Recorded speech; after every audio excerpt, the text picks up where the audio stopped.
Bonjour à vous. Bienvenue sur ma chaîne Chrissy News. Je suis ici pour vous faire parvenir la parole de Dieu à travers son serviteur Chris Dikuma Anna, à travers plein d'autres serviteurs de Dieu. Ici, nous allons plus nous attarder sur l'émission Kanguka. Oui, c'est une émission du pasteur Chris Dikuma Anna. Et Kanguka veut dire quoi? Kanguka veut dire réveillez-vous. C'est la langue parlée au Burundi.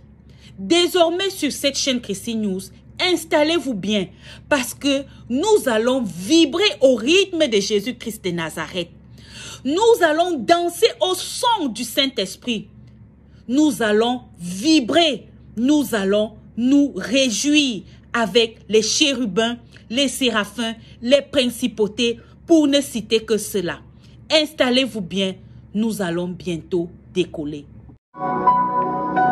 Shalom à tous chers auditeurs de l'émission Kanguka, mon nom est Chris Dikuma Anna. Aujourd'hui nous sommes vendredi et j'aimerais vous montrer comment un enfant de Dieu qui a reçu Jésus-Christ dans sa vie peut malgré le salut traverser des moments difficiles. Il faut que les chrétiens sachent que même si tu es sauvé, même si tu es un enfant de Dieu, il y aura toujours des moments difficiles que tu vas traverser et parfois c'est Dieu qui permet ça. Mais ce qui est important, c'est comment tu vas te comporter pendant ces moments difficiles. Comment est-ce que tu te comportes? Est-ce que tu abandonnes Dieu? Est-ce que tu te lamentes? Ou bien tu persévères dans la prière? Un enfant de Dieu doit persévérer dans la prière. Aujourd'hui, nous allons lire dans Apocalypse chapitre 2, verset 10. Il est dit, ne crains pas ce que tu vas souffrir. Ici, c'est comme si c'était un avertissement. On dit, ne crains pas ce que tu vas souffrir. Voici le diable jettera quelques-uns de vous en prison afin que vous soyez éprouvés et vous aurez une tribulation de 10 jours. Ici, ça ne veut pas dire que toi aussi tu vas aller en prison, mais il y aura une persécution. Il y aura des situations difficiles que le diable va mettre sur ton chemin. Mais la fin de la phrase, c'est ce qui m'intéresse. Il est dit, sois fidèle jusqu'à la mort et je te donnerai la couronne de vie. Je répète, sois fidèle jusqu'à la mort et je te donnerai la couronne de vie. Ici, la couronne de vie, c'est la couronne qu'on donne à ceux qui sont sauvés, ceux qui meurent dans le Seigneur. Mais on voit une condition. Il faut que tu sois fidèle jusqu'à la mort. Tu peux être fidèle pendant 2 ans, 3 ans, 4 ans et tu abandonnes. J'ai vu des gens qui ont été fidèles pendant des décennies et fait la fin de leur vie, ils ont abandonné. Tu abandonnes la foi, tu retournes dans le monde, tu retournes dans la vie pécheresse. Cela veut dire que tu as perdu ton temps. Tout le temps que tu étais dans le Seigneur, que tu t'es privé du péché, tu as tout perdu parce que tu as mal terminé. L'important est de comment tu vas terminer. Le point important que j'aimerais vous montrer aujourd'hui est qu'il n'y a point d'ancienneté dans le salut. Dans le salut, il n'y a point d'ancienneté. Tu ne peux pas dire que j'ai passé 10 ans, 20 ans servir Dieu et que cela va m'aider à aller au ciel. Non, ce n'est pas ça qui va t'aider à aller au ciel. Ce qui va t'aider à aller au ciel, c'est la fin. Comment est-ce que tu vas terminer? Est-ce que tu as été fidèle jusqu'à la mort? Ce n'est pas le nombre d'années de fidélité qui compte, c'est la fin, l'état de la fin. Comment est-ce que tu as terminé? Comment est-ce que tu vas mourir? Si tu meurs dans le Seigneur en étant toujours fidèle, tu seras sauvé. Par exemple, quelqu'un qui passe 30 ans dans le salut, tu sers Dieu pendant 30 ans, tu prêches partout, tu fais des aumônes, tu fais des offrandes, les gens sont sauvés, les gens sont bénis à travers toi, tu t'abstiens de commettre l'adultère et tu fais tout ce qu'il faut, tu es fidèle dans le Seigneur pendant 30 ans. Et si après 30 ans, tu retournes dans l'adultère, tu retournes dans le péché et juste 2 mois de péché, d'infidélité et tu meurs. Ça dit que tu as passé 30 ans dans la justice,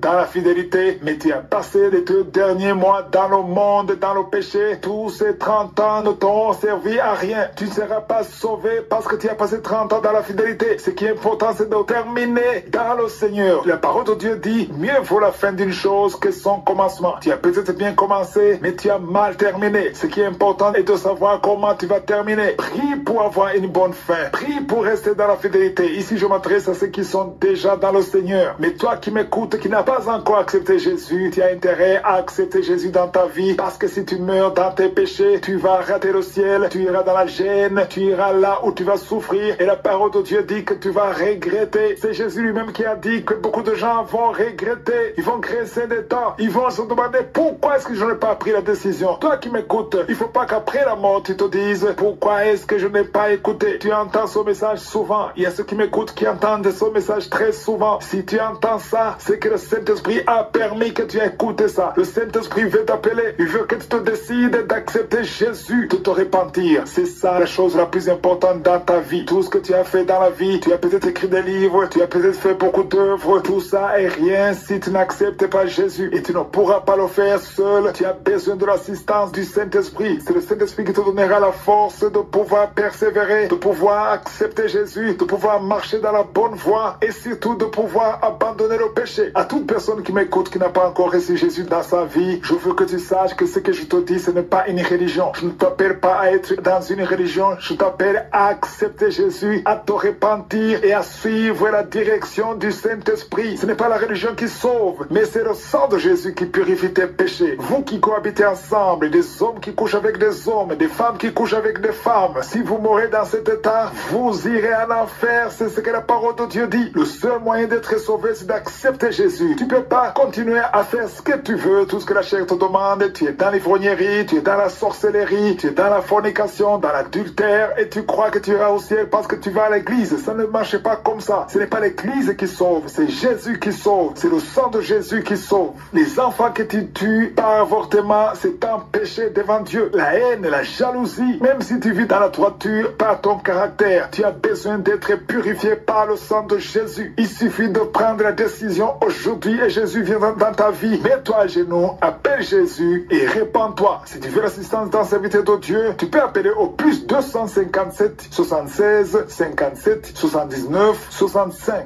Ceux qui sont aux États-Unis ou au Canada, vous pouvez appeler au 613 462 93 52.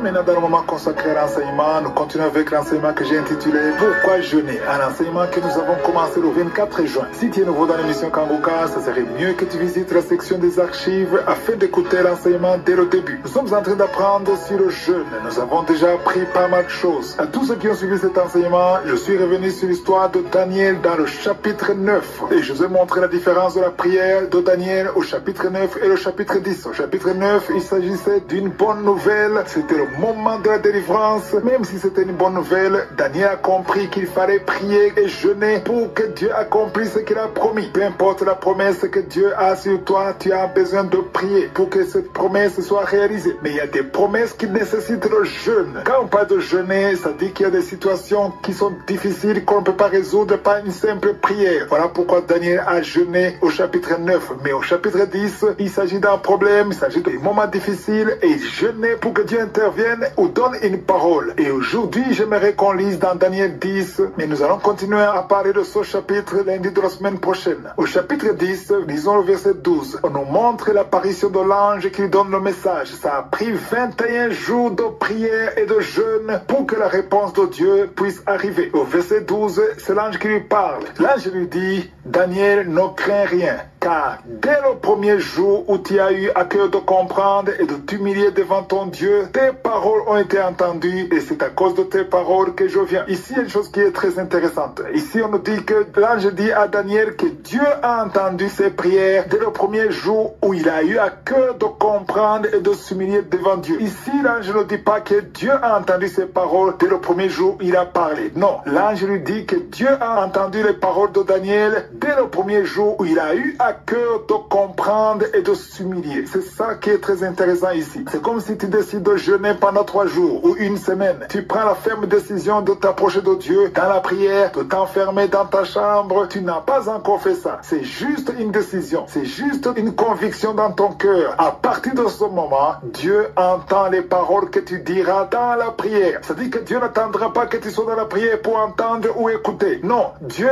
entend ce que tu diras avant que tu le fasses. À partir du moment où tu décides de le faire, Dieu entend ta prière. C'est ça qui m'a impressionné au verset 12. 12. Dieu entend tout ce que tu dis. Tu veux prier demain, tu veux commencer le jeûne dans 2 jours. Si tu veux vraiment le faire, si tu es engagé, Dieu entend déjà tout ce que tu diras. Et le verset 12 termine en disant que c'est à cause de ces paroles que l'ange vient. Autrement dit, c'est à cause de sa prière que l'ange vient. Si tu décides de passer du temps dans le jeûne, Dieu entend tes paroles avant que tu les dises. Et quand tu pries, les paroles que tu vas prononcer vont attirer les anges de Dieu. L'ange de Dieu sera attiré par les paroles que tu diras dans la prière. Ça dit que ta prière attire l'ange, et spécialement la prière faite dans le jeûne. Dans Kanguka de lundi, je vais vous montrer que chaque pays a des démons ou des esprits qui bloquent la prière des saints. Il y a des esprits, des principautés qui agissent dans des pays ou dans des villes. Parce qu'on verra que Daniel a été résisté par un ange de Satan. Autrement dit, un démon qui a bloqué l'ange Gabriel. Et ça, c'est nouveau pour certains. C'est difficile de comprendre qu'un ange de Dieu, envoyé par Dieu, peut être bloqué par un ange de Satan. C'est-à-dire que les anges de Satan ont des niveaux différents de puissance. Et si tu veux vraiment l'intervention d'un ange encore plus puissant, il faut passer du temps dans la prière et le jeûne. Gabriel ne pouvait pas passer sans l'intervention d'un autre ange qui est plus fort que lui. C'est l'ange Michael. On verra ça la semaine prochaine. Mais l'ange Michael a intervenu parce que Daniel a persévéré. Daniel n'a pas lâché. S'il avait prié juste 3 jours ou 5 jours, il n'aurait pas d'exaucement. Mais il a persévéré, il a continué. Et c'est à cause de sa persévérance que Dieu a envoyé un ange plus puissant que Gabriel. C'est l'ange Michael qui est venu au secours. Si tu veux le secours de Dieu, persévère dans la prière et le jeûne. Si je suis le vœu, je veux continuer à en parler lundi de la semaine prochaine. Je vous rappelle que demain c'est le jour de la prière pour les malades. Passez un excellent... Nous sommes arrivés au terme de cette vidéo. J'espère que vous vous êtes bien régalés. N'hésitez surtout pas à donner votre vie à notre Seigneur et Sauveur Jésus-Christ de Nazareth, car il est l'alpha, il est l'oméga, il est le commencement, il est la fin de toutes choses. Shalom.